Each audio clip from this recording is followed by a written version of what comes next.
Hello, you wonderful people, and welcome to another episode of Not Too Comic Book. This being a show where I talk about TV shows that are adaptations of comic books. For today's episode, I'm going to talk about the season premiere of Dark Matter as well as the season premiere of Wynonna Earp. Like always, if I'm talking about something you want to listen to, you can always look in the description down below. I include the time when I start talking about each of the respective shows. So, for example, if you want to hear what I had to say about the season premiere of Dark Matter, you can skip to what I had to say about the season premiere of Wynonna Earp. But the first thing we're going to talk about is the season premiere of Dark Matter. A very, very, very good season premiere with Dark Matter. Obviously, a double episode situation. Side note really quickly, some of you may not know this. Originally, I covered this show as part of Super Fantify. It was a whole thing. I made a video talking about it. Nonetheless, this show is based on a comic book, so it's being rerouted to Not To Comic Book, hence where we are right now. I'm giving you the shorthand of everything. So, and nevertheless, kind of getting out of the way now, getting into the episode. Obviously, the first episode is finding out where everyone ended up. First note, freaking Nyx is dead. I was like, okay, no, Nyx is going. Oh, nope, Nyx is dead. I was like, that just sucks. And what sucks even more is everyone blames Rio for it. Android's like, good, because she was only aware of Rio being on the ship at the time, because Masaki didn't come on until after Rio had deactivated the android, so hence that. So it's just like, man, like, because like they left it pretty ambiguous at the end of season 2, like whether or not she lived. I mean, we saw her pass out like that, so I was like, oh, she's gonna come. Oh no, she's gone, which sucks. I mean, since I'm bringing that question up, since I'm already talking about that, what I found fascinating too, I know I'm kind of bouncing all over the place. I'm kind of not going to keep a formula to it. Just I'm going to bounce all over the place since I'm thinking about it. But Rio, like I was not like the moment things kind of played out. I was like, okay, Rio's not going to find out until like a couple day episodes later, or it's probably not going to be till near the end of the season he finds out about Nyx. It's like, oh no, he finds out because the android points it out that Nyx is dead, which is like, he's like, wait, what? Confronts Misaki and everything. Misaki's like, yeah, I killed her because you would have gotten distracted and everything, and the fact of the matter is I did this for you. Which, like, I don't remember everything I said about last season, but I'm pretty sure I put it as like, nah, that had to be an issue of the heart. Like, you were in love with him at one point in time. I mean, granted, Rio was an idiot back then and didn't realize it, but it's still a situation where I feel like that was a big motivator behind it. I mean, because obviously he wanted to make her his empress and everything like that, which is like, you know, Nyx was a pretty badass lady too. So, but at the same time, I think Misaki says it's like because she would have been a distraction and everything, which arguably it's hard to say. Like, from the standpoint of like Zyron, would she have been a distraction? I don't know. Would she have been a good leader? I mean, who's to say? Because the fact of the matter is, she probably would have influenced Ryu to act more like 4 than Rio. I keep saying Rio. So you not saying it was the right thing to do, and I completely disagree with it, but you can understand why Misaki did it. I still think the whole heart element played a role in it. She did kind of bring up something too, like you do realize you might not want to do it, and yes, I get it. They were your family and everything, but eventually you will have to confront the Raza because they will be your weakness. They'll be your undoing. I mean, especially considering the fact is everyone on the crew still thinks Rio did it, so that he's the one that killed her. It's like, I don't think he's going to kill Misaki. I don't think she's going to be punched or anything, because he's in that situation where Rio has to do whatever it takes, because it's like, yeah, they understand your position, but they don't understand your position. They don't know what it's like to be in your footsteps, in your shoes, having to deal with this whole situation, your home planet being at war, and the fact of the matter is that sacrifices have to be made. There were points in the episode he was willing to sacrifice people at that station the Blink Drive was being held at, just for the sake of being like, hey, like, you sacrifice yourselves, we do whatever it is. Like, don't, the whole, like, it's obviously, it follows like a very, every, pride situation of like, don't be a coward, have courage, that your life will be, even no matter what the thing is, like your life being sacrificed is all for the greater good type of situation. It's kind of what he was trying to get the mentality apart. To the workers there, to let them know. I mean, at least the 2 he really interacted with. I mean, because going back to Misaki too is, like, obviously she has reservations about the dude, Teku, basically someone that Rio has known. Like, he was like a mentor to him. He taught him and everything too, which we kind of know what Rio does to his, senseis, his mentors and stuff, because he did it to Akechi, last season, killed him, but that was more so like he wasn't always on my side, but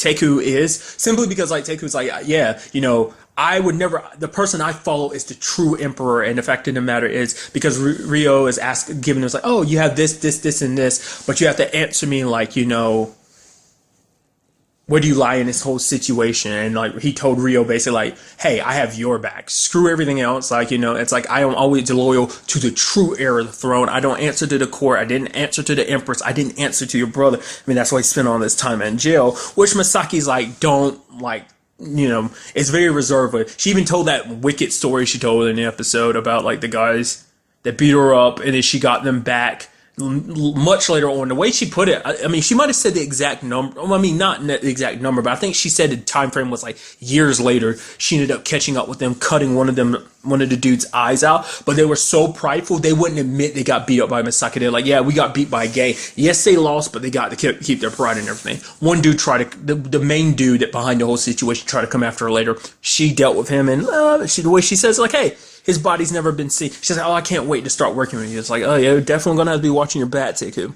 Because the thing is, Teku was kind of bringing up, like, because the reason why Masaki doesn't like him is because he's softer, like, because he resonated more with who 4 was, not Rio. Because he was like, oh, yeah, I thought you were going to be, like, because Rio was very, I guess, idealistic when he was younger.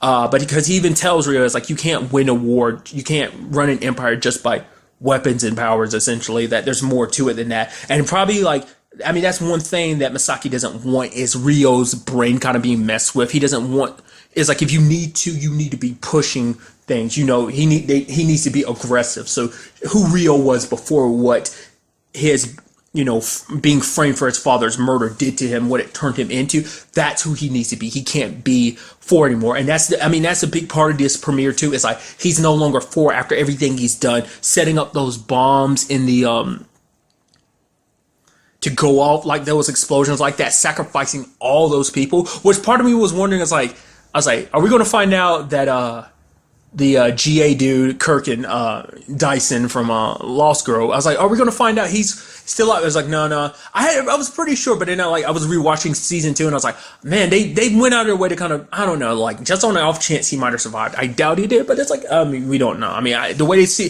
it seems like there were no survivors. Every main person got out okay, but still.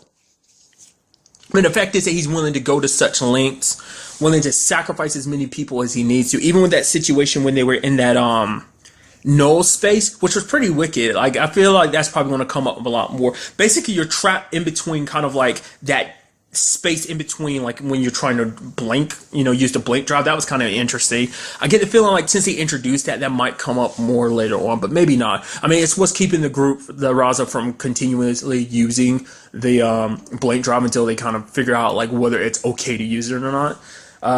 Not the type of situation you want to end up again. First time I was like, yeah, that's okay. We ended up in an alternate reality. Still haven't gotten a look at who is I don't remember who I said I thought it was last season. I think my mind's currently set on Jace, just because it's like I get the feeling like they're going to bring the actor who played him, Jace/1, back just for sake of it. I mean, maybe not, but it seems like out of anyone, he would make the most sense because there isn't technically a version of him in this world anymore. Because, well, I mean, Derek, you know, 1 is dead, and so is, you know, Jay. So, I mean, but whether that's the truth or not, whether we even get to that soon, that might be something like much later on down the line this season. So, just so much stuff to kind of go over. It's kind of an interesting thing too, because I mean, since I'm still on the Rio train, so I apologize. Is something interesting that 6 kind of brought up was like, we can't, killing him is one thing, like, but what will it do? Nyx is dead. We can't bring her back, you know. But it's because it's a situation like, oh, we got revenge for 1. Why not get revenge for Nyx? But it's like the difference between Rio and Jace. We didn't know Jace, so killing him, 6 was against it. But obviously, like, that's a little bit easier than killing 4 because 4 was one of you. He's like family, you know. In this little band of misfits, he was one of you. So that's going to make that situation even harder. Even if you try to discount, like, oh, he's not 4 anymore, he's Rio, like, that's still the person, especially considering the fact is that he is part of Rio and he is part 4 because of that whole situation of, you know, his memories and everything. So it's kind of sad that you see them kind of at each other's throats like this, but it was kind of to be expected. So, but aside from that, obviously, a lot of things, like I keep saying, like a lot of things kind of popped up in this, some very good stuff. Like obviously, like the whole situation, like 6 and 2, like in the first episode where stuck in the Marauder, like the power was out and everything, and she put 6 on the other side of the door and made sure he got all the other air. It's like, I have my nanites, so I'll be able to survive a little bit longer than you and everything. And a big thing that it seems like this season is setting up is, obviously, it's like the fact of the matter is everything. Like, 6 is still mad about everything he did, like back in season 2, or, turning him over to the GA and everything. He's like, I thought that was the right thing to do. But she was like, yeah, like 2 is like, we don't blame you for that anymore. Like, the fact of the matter is, we can't blame you for it because you did think that was the right thing to do. She's like, ever since we woke up from those pods, we've been trying to do, we're trying so hard. Every action they've ever made has been a counteraction to who they were before. So like, we're trying so hard not to be who we were that it's like, I mean, almost at the end of the day, is it even worth it? Because it's like, when we try to do the right thing, things kind of blow up in our face. Try to stop this bomb. Things happen. Things played out to let it happen anyway. So it's sad that, but I think that's what this season is more so about. Like, the fact of the matter is trying to, continuing that anyway, because 6 is like, what matters is the fact is that we're willing to try. Who we were before would have never tried to, be good and tried to do the right thing. Yeah, it may not always work out, but we can't let that stop us from doing what we need to do. I mean, because obviously a big part of this also is like, where will the Raza fall in this whole situation? It's like, whose side will you be on? Like, obviously it's like, oh, stop Ferris Corp, because it's like, yo, they're the ones that started this war is going to escalate and a crap ton of people are going to die. But at the same time, it's like, I mean, we already know from like Milo's, in case you're curious, like why I'm able to bring up all this stuff when I'm never really this good at it, because it's like super recent in my head about those, that I rewatched, not only season 2, but season 1 as well. But that's beside the point. That the Raza is going to be important, and when this like shift is to come. I mean, granted, from his vision, it was like, from his predicting the future and everything, it was supposed to be 6 months. It's supposed to be when the war breaks out. I mean, granted, we're still on the cusp of it, but it's still there. It's brewing hard. So, and especially because this puts 2 in a bad situation, because 2 is questioning herself, because she's like, what do we do? I don't know what we do. It's like, for her right now, like Rio was like the easiest thing. Is like, get the blink drive back, kill Rio. It's like, that's all we need right now, because otherwise I think she's kind of questioning her leadership, because it's like, to her, she blames herself, because she's like, if it wasn't for me getting mixed up in all of this, it's like, I took over command because no one else really took that charge, and everyone just put their faith in me and just let me continue being leader. But it's like, that didn't do anything. One got killed and now you're dead. It's all my fault for getting us mixed up in all this, which is like, it's not your fault. Don't ever doubt yourself like that, because she was seeing Nix and everything. But still, I think that's definitely going to be a big challenge for 2 in this season, like overcoming all those doubts and stuff like that, and trying to decide what it is she wants to do. What will the Raza do in all of this?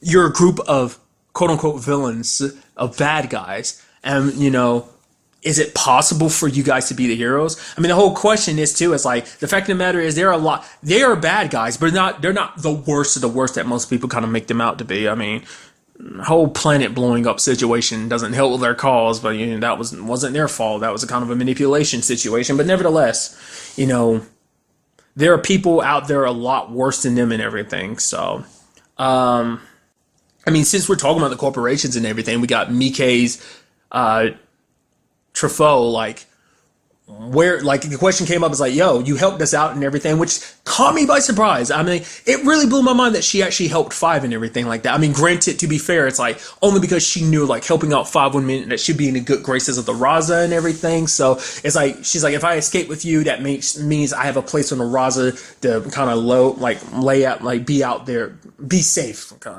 Sorry. So, I don't know.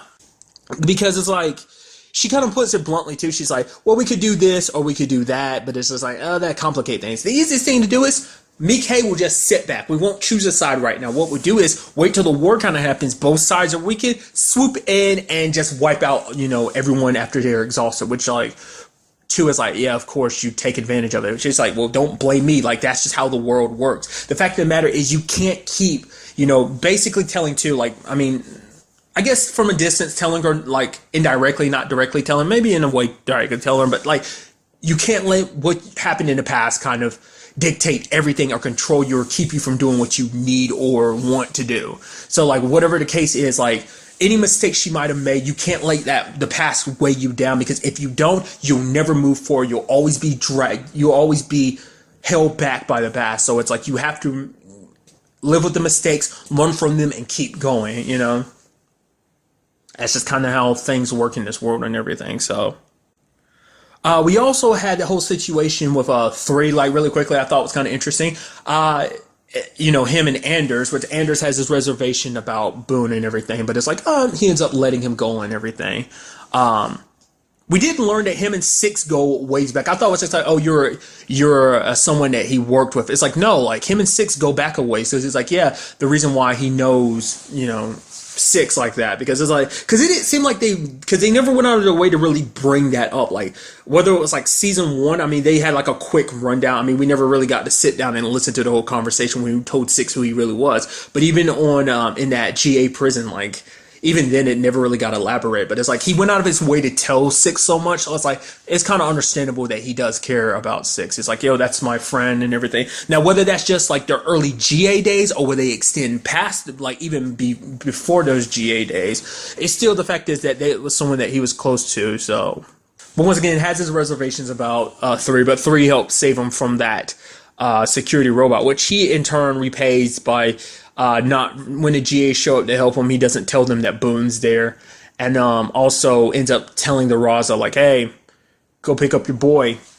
So, and then one big final note to talk about is also we have Five's whole situation with her memory, because obviously she had to dive into her memory twice.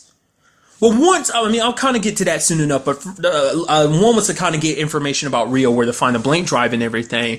But then when it was time, like, things started happening to her. Like, basically, she kept lapsing inside of her memory. She ended up, I forgot his name. Was it Balin? A guy that she met. That was an older guy. He's the guy that actually taught her a little bit about, you know, knowing some of the techie stuff. He always already saw the potential she had. But then one of her friends kind of warned her about him. But then looking back through her memory, Five ends up finding out. It's like, no, he was talking to the GAs because he was actually trying to help her, because apparently she has a sister that she doesn't know about, but her sister was given up for adoption. So it's like she has some family out there that she doesn't know about, but I mean, that's no longer possible anymore, because, like, the fact is that her memories are wiped. I mean, it's kind of interesting they went out of their way. Well, I guess that it played a part in the whole, like, telling of the story of, like, oh, yeah, your friend came here to warn you to, oh, stay away from this guy. He might be trying to turn you or us in.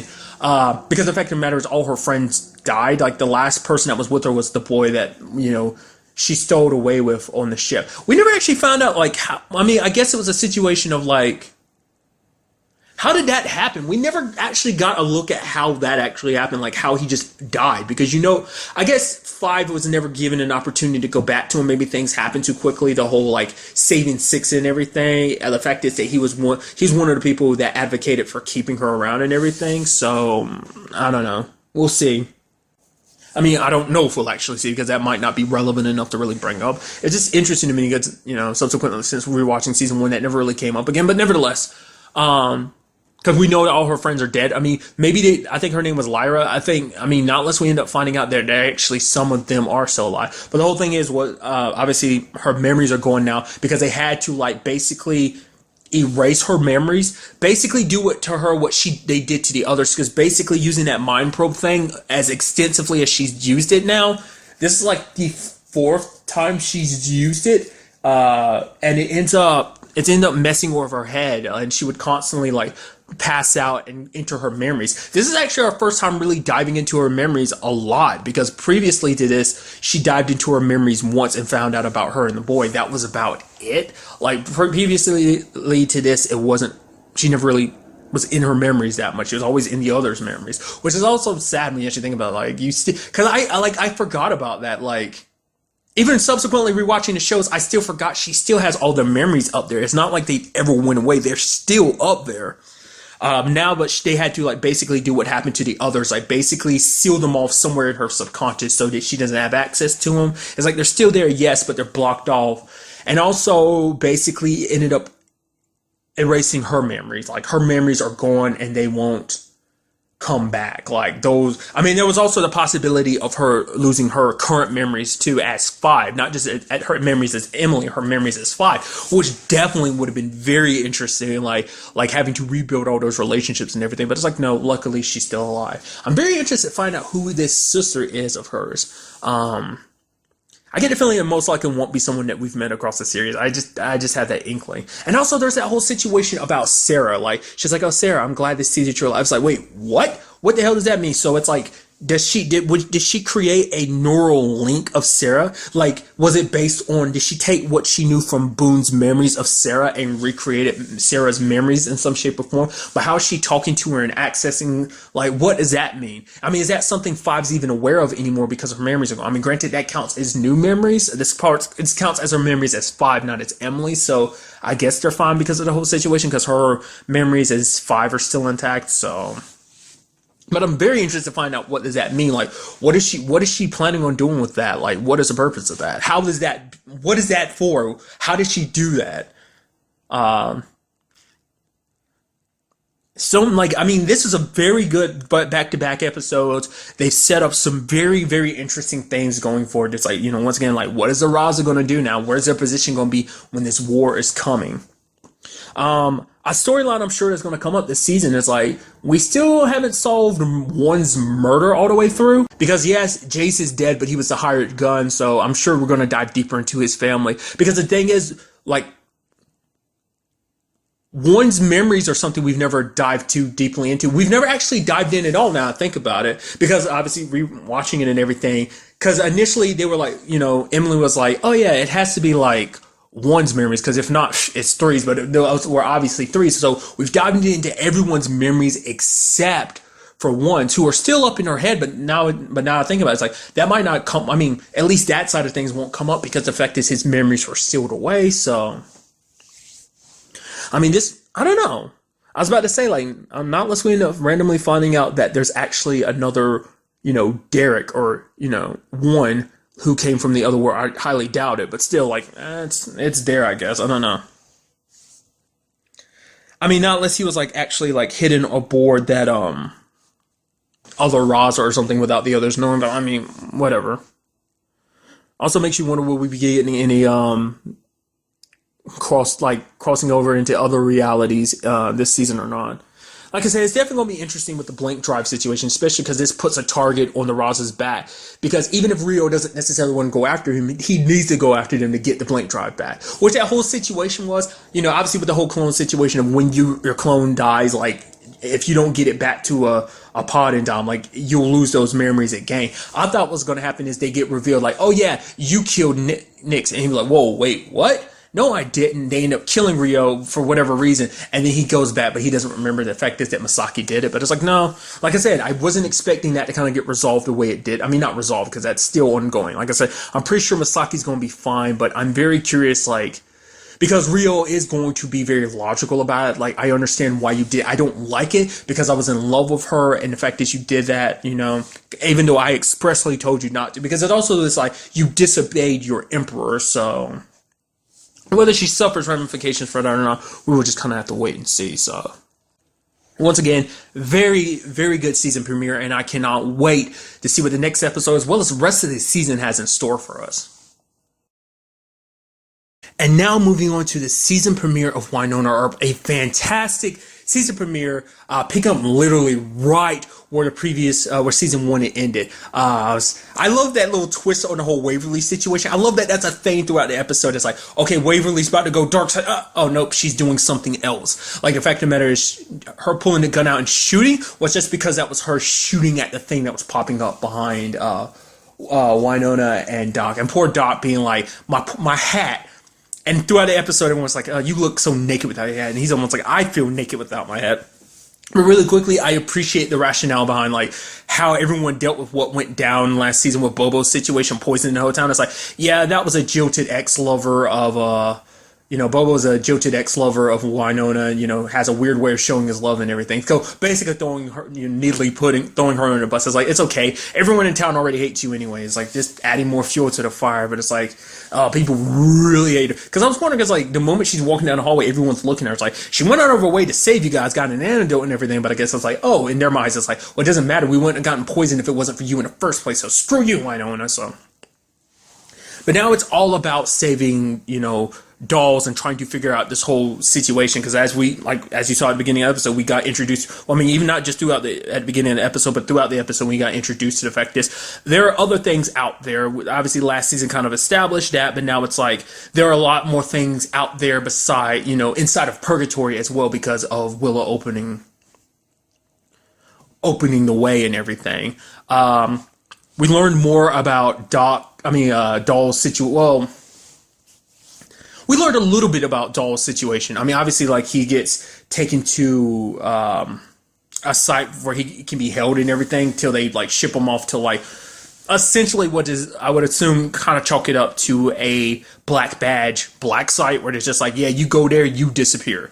But the way, like, Eliza brought it up, who is Tamsin from Lost Girls. I learned that actress's name, but I forgot it. But every time I see her, I either say Tamsin or Tam Tam. I get giddy every time I see that actress. I hate that she ended up dying in the episode. I was like, oh, dude, this would be perfect opportunity. It's like, because the moment they kind of pulled a Walking Dead. I'm sure other things have done it too. But the point is, like, they shot and killed someone. Like, the camera was turned to face Waverly and Wynonna. It's like, of course, I was like, it's either going to be the Jeremy dude or it's going to be Eliza. But it's like, I was hoping it wasn't going to be Eliza. It turns out to be Eliza. Because, I mean, it's like, they didn't cover it up because they're like, yeah, there's no way we want to kill Waverly or Wynonna. It's like, we need the Earps around. So it's like, yeah, I can't kill the air and everything. Who I love the fact is the person who also did it, the person fired the shot, is Art from Orphan Black. I was like, what? Art? And you're a bad guy too? Okay, I see you, Art. Nevertheless, I'm kind of getting giddy. Interesting enough, Orphan Black season 5 premieres literally tomorrow. I mean, technically today at the time of me recording this, but that is beside the point. We ended up finding out Eliza is the exact same thing as whatever Dolls is. The fact of the matter, she ends up bringing up the fact is that the Black Badge kind of made them that way. So it's like, is it kind of like a superhuman? Is it kind of, are we going like Captain America, like super soldier type of project type of situation? Seems like that might be the way to go. That's kind of more reason why I thought Eliza was going to be around too, is because of the fact is that it's like, oh yeah, especially considering how Doll's story plays out, the fact is that he has to run and everything.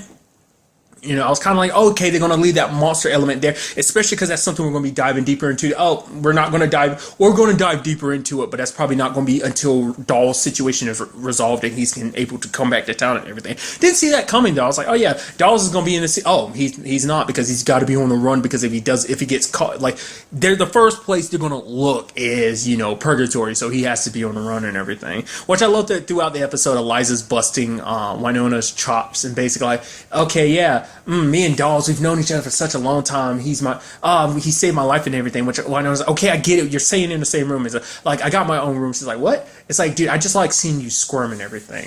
Because the way she made it sound like it was like she almost had no idea who Wynonna was. Because she was like, I'm Wynonna Earp. I work with Dolls and everything. Dolls never said anything about you. Well, you had nice underwear.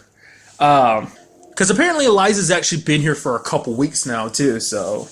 and that's another thing, too, along those lines. We found out why Lucado hates him so much. We kind of found out last season where it's like, why do you have such a problem with me? The fact is, you came back, not everyone did. Eliza and Dolls came back, but her husband, Greg, didn't. But then Dolls is like, your husband said to leave him behind because he was bleeding. He knew he would slow us down. He told us to leave him behind. He sacrificed himself so that we could live and everything. But that's her main reason for holding a grudge against him. Also because of what he is, whatever it is. Which, once again, like, because this season was also about introducing the fact is that Black Badge is not all fine and dandy. As we can see with this particular situation, killed Eliza like it was nothing, forcing Wynonna and the others to sign a blood contract, which they end up bringing up is like, oh yeah, it's been like this for a very long time, which begs the question, just how old is Black Badge? Because the way Eliza put it too is like, Black Badge is super far off the government radar. Like, it's government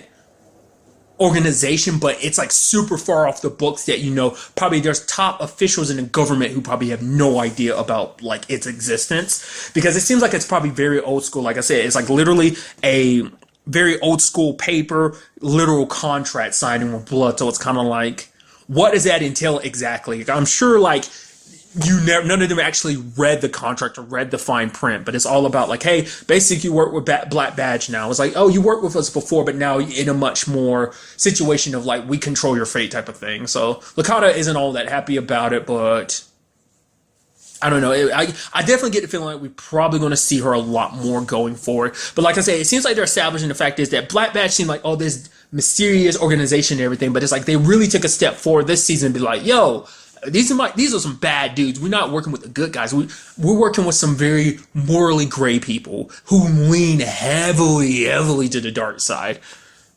They're morally gray, but they still tend to probably like lean more to the dark side. It's how I'm looking at it. I mean, maybe it's a situation where it's like no matter how bad they are, they do some good and everything. They do have monsters and stuff locked up. I mean, that's probably for experimentation and all that. But let's not forget, you know, once again, refresh my brain because I rewatched season 1. They let a lot of stuff go down last season just for the sake of being like, hey, let's see what happens. It's like, oh, Willa's about to walk through the gate. Dolls, you better not interfere. You better let her do it because we'd like to see what happens. It's like, you're getting Wynonna and them to fix an issue that you wanted to happen in the first place. Really? It's like when you actually think about it. I mean, granted, that was Lakata's call, but who's to say that wasn't greenlit higher up? Who's to say higher ups wouldn't have been okay with, even if she didn't go to them about it? Like, who's to say they wouldn't have been okay with it from the very beginning? Because it's all about studying kind of that supernatural world, which, once again, I don't remember everything I talked about last season, but it definitely seems like we are kicking up like, oh yeah, other things. Because if you never listened to what I said in the first season, I've never read the comic books that the show is comic books / graphic novels that the show is based around, but I do know that she joins a government group to fight monsters, and obviously not just the Revenants. Obviously, the Revenants are a key component to this, but it's also about stopping monsters, mainly the ones that exist within a triangle now, which is definitely going to be an interesting thing going forward, because it's like maybe some of them learn how to disguise themselves as humans. Some might even have possessed humans. What I thought was kind of interesting, like, and I guess they went out of their way to introduce him, was the character Jeremy. I like his whole introduction with Waverly. Like, Waverly's putting on this disguise and everything. Like, oh yeah, I'm from Scotland Yard. And she's like, oh, you really thought like I dress up? I was like, oh, the fact is I know the location of this site and everything. Plus the fact is I came here with a monster severed head and I'm from Scotland Yard. Like, oh, this, you know, either I'm really part of this or this would be part of some really elaborate ruse. I really appreciated that. But also she ended up working with Jeremy. She ended up like, okay, the moment Tommy's like, okay, wait, what? Why? Because she tried to, I love this fact that she tried to whack him over the head and he didn't go down. He's like, what the hell are you doing? I'm bleeding now. What the hell was that? Because I guess in her, she thought like, oh yeah, one good whack, he's out cold, you know, like in the movies and stuff. Did not work. I love that that did not work. I really appreciate that. That definitely kind of puts it in a sense, because Jeremy had to sign a contract too. So I'm guessing going forward, he's going to be kind of like tech support for them, because it seems like he knows a little bit about this world and everything. So it seems like he's definitely going to be someone that we see around frequently. I mean, granted, he might work at the Black Badge facility that they were at before. I mean, that is where he works. So maybe he'll work out from there. They'll get, you know, Skype, you know, help from him or something. Like they'll contact him and he helps them over the phone, or maybe he'll actually maybe next episode we end up finding out he actually had to move to purgatory for that situation. I mean, granted, we'll just kind of have to wait and see, but I'm very interested to see what kind of other things that kind of get dealt with in the season. It's kind of working my way back around to that. But another big thing about this story too is like, because it literally picks up right after season 1, it's fresh after Wynonna had to kill her big sister, which is still weighing on her, but she's not letting it bother her. But Waverly's like, come on, I know this is bothering you. You haven't taken the time to really relax subsequently since then. But when the time came down to it, it's like, Dolls might not be who he said. Like, he might not be Dolls anymore. The monster inside of him might have taken over. To which Wynonna's like, the fact of the matter is, I'm just going to have to do it. I was hoping I'd be able to go a long period of time without having to kill another person that I care about, but might not have the choice. But Doc was willing to do it for her. It's like, the fact of the matter is, I can't let you do this. You just had to kill your sister. I'm not like that you have to kill the man that you're like have strong feelings for, which luckily Doc obviously was able to get to Dolls, which I appreciate the fact that he's got all that dynamite on him and everything. Which does come back to screw things over as we see like something inside of a crate grabs the dynamite and it goes off, and it's like, I don't know. I mean, I'm sure whatever was inside is okay. I'm very interested to see how that like plays out though. But I did appreciate, because the fact is that, Licata's standing there like talking mad crap about, Doc's mustache and everything. And it's like, nope. I mean, that was another thing too. I thought, because the fact is they were getting a little flirty, Doc and Eliza, that was another reason why I thought like, oh, she's going to stick around. And also, Tam's in. Tam. I was super excited. I was like, but the moment like it went to commercial break, I was like, yeah, it's going to come back that she's dead. It could be Jeremy, but like my money was on her, and it's like, yep, it is her. Just because I thought it'd be kind of cool to have someone around like Dolls, but especially because as we saw her and Wynonna kind of fight in that hotel room and everything, but she's like, oh yeah, tough and everything. Oh, you're pretty badass and everything, but it's like, I took you out with a lamp, so you're obviously not that tough. I really appreciated that, but yeah, like I said, it's just like you literally just had to kill your sister, and now she's just kind of like, like after everything, like at the end of the episode was when she finally got the chance to let it all kind of finally hit her, and I don't know. We'll just kind of have to wait and see where. Well, I mean, God, I have no idea where the hell I was just going to go with that. Nevertheless, there is that thing that Dolls whispered into Doc's ear, but Doc, he was like, will you tell her that? And Doc was like, yeah. But he didn't say anything to either Waverly nor Wynonna, which is like, wait, why didn't you tell them? Like, wait, does that mean the message wasn't for Waverly or Wynonna? Was it for someone else then? You'd feel like it'd be for Wynonna, but maybe it's like she doesn't need anything. Like, she can handle this on her own. Or maybe it's a situation where Doc is waiting for the right opportunity to tell her that about this whole situation. I'm also very interested, like, about Juan Carlo. Like, obviously, like, there, as he said at the end of season 1, is like, we'll be watching. It's like, who are we? Because obviously Bobo was aware of whoever or whatever they are. But another big storyline obviously is like, yo, what the hell is up with Waverly? Like, I've talked about this before, like when I did the watch list episode where I talked about like the season premiere and everything. I was like, I'm very interested to see what Waverly's story is about, because obviously multiple times throughout the episode you see her eyes kind of go black and everything, and it seems like she's kind of going all dark sided and everything, but she never does anything necessarily bad, because all she really did, like every time it seemed like she might do something, is like, oh, she was doing something else. Like I said, like the whole like, oh, shooting at Wynonna and Doc, I thought like the thing inside of her taking over, obviously it was meant to be Miss Lady. I mean, to be fair, you don't know. I mean, that might be a trick. Maybe the writers initially had it like, hey, Waverly's pointing a gun at you and shooting you, how are you going to handle this? But maybe coming into this season, like, okay, now we're writing it. So, I mean, who's to say? I mean, you never know. That might have been something they decided, like, after he had already written that and things had played out, and like, all right, let's start writing season 2, and decide to change it up like that. Or maybe that was always the intention, but they were like, oh, we're going to make that the stinger of season 1. So, I don't know. But, whatever it is, because Waverly talks about the fact that it makes her feel more powerful, because it doesn't seem like she is as weighed down, like, because why, like the whole situation with Willa, it hit like Wynonna hard.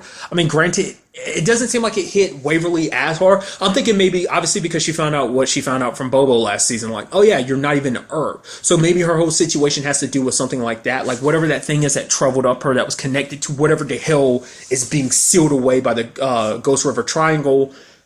Maybe it has some kind of, maybe that's just the thing itself, or maybe it's connected to the fact that she's not an actual Earp. What she has yet to tell Wynonna, because it's like, for her, it's like, my life is already the way it is already, and it's just like, she probably doesn't want to throw more chaos into it. Things between her and Nicole are good, which I appreciate. Nicole being like, no, I'm Agent, Hot now, because, Dolls did deputize her at the end of season 1, so.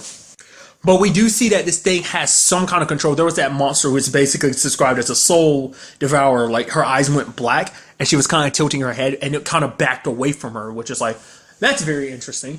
So what the hell that is, we'll just kind of have to see going forward. But it might be a mix of those two, or it might just be one of those things. Maybe her not being an Earp has nothing to do with it. Like, who is she then? Why was she given the ward then? Was she given to Ward and, I mean, that's the thing too. Like, I completely forgot was a storyline element. Their mom isn't dead. She just left. So now that things have turned out the way they have, like, this seems like it'd be the perfect opportunity to bring their mom into the fold and everything, considering the fact this Willa is dead. It's like, oh yeah, like this all, maybe on some level, it's like, oh, mom, you just happen to pop back into town and everything. Screw you. You've been going all these years. The fact that you left 3 little girls with dad, especially considering everything he did, kind of like his dealing with Bobo and everything. So, I mean, which also begs the question too, did her mom know anything about the Earp curse and everything? I mean, which we're diving more into, like trying to figure, I mean, they never actually explained the curse. Like last season they brought up the fact that there's all these letters from Bobo basically being like, oh yeah, this is why the curse is and everything like that, how to stop it. And obviously that's how they found out about the lead and everything. But it's like, I don't know if they didn't really elaborate on it much. I mean, much, because obviously that's still a big part of this season too. It's like, hey, we still got to track down the other revenants besides the one we killed already. I mean, there were the ones that Bobo had and everything, which kind of begs up the question too. Like, obviously they want to hunt down all the demons and stuff like that. So are we going to step outside of purgatory this season? I mean, to a great extent. I don't think, probably every little bit, but not a lot, because more so than anything, as the Earp, she's there to protect the Ghost River Triangle, to make sure everything kind of stay where the way they are in purgatory, being not only just a prison, but once like Juan Carlos said last season, also a sanctuary for wherever the hell that thing is. Makes you wonder, like, I mean, obviously, like the Ghost Triangle, like how long has the Ghost Triangle been there? Like, obviously, this whole curse situation started with Wyatt. So was that thing sealed away before Wyatt, or did Wyatt seal that thing away? Like, we don't really know. Like, maybe that thing and the curse go hand in hand. Like I said, they divulge, like, hey, we know about the curse, why it started and all this stuff like that from the letters and everything, but then it's like they never really explain why the curse started and everything. Just like, oh, the only way to stop it is to kill all the other revenants. Once they're all put down, the curse will be stopped. Which Black Badge is like, hey, we'll help you with that. We'll gather up the revenants and everything, just as long as you do your job and kill the, like, things that broke out and are in purgatory now. So it does beg the question too, are there other purgatories out there? We know about that place in that got brought up season 1 that was like, oh, this place, word spread about demons, so they basically nuked the place. Not an actual nuke, but essentially you get the metaphor. I mean, the word even metaphor falls short in that situation because it's not even really a metaphor. But nevertheless, that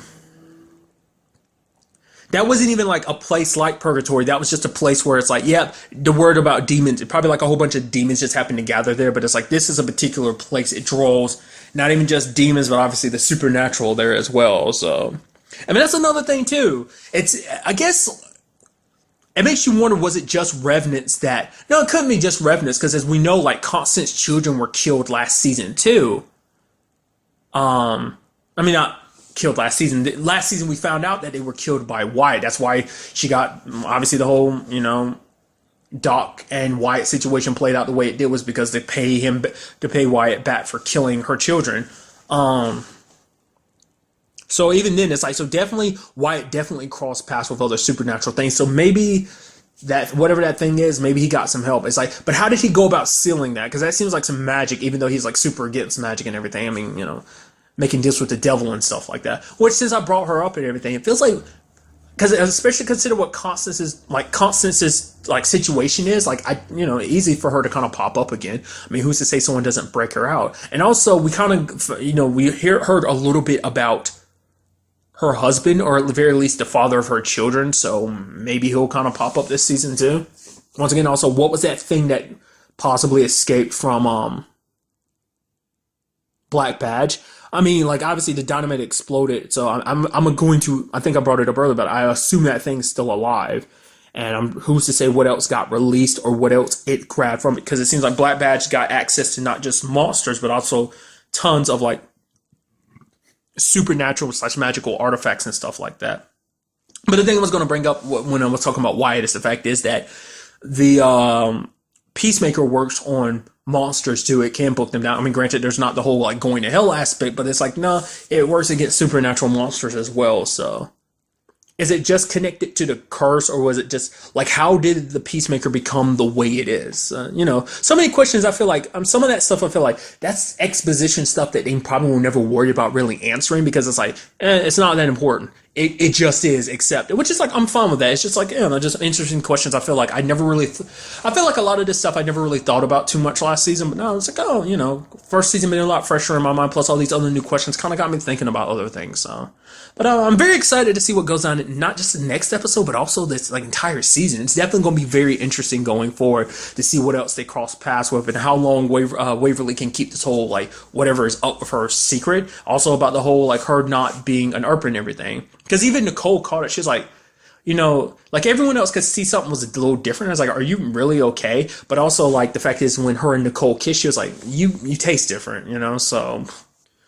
And since, like I said, finding out more about what Dolls and what Eliza was, like, oh, they made us this way. So it's like, is that something we're going to cross paths to? Maybe that thing in a box, maybe that was something else that Black Badge has made too, like all for the quote unquote greater good, when it's in actuality, I mean, maybe it all is for the greater good. It's like we're studying all these monsters and everything. We want things to kind of play out a certain way so that we can counteract things. But it's like, well, you won't have to worry about counteracting things if you just let things not happen the way that they are. If you don't let bad things happen just to study them.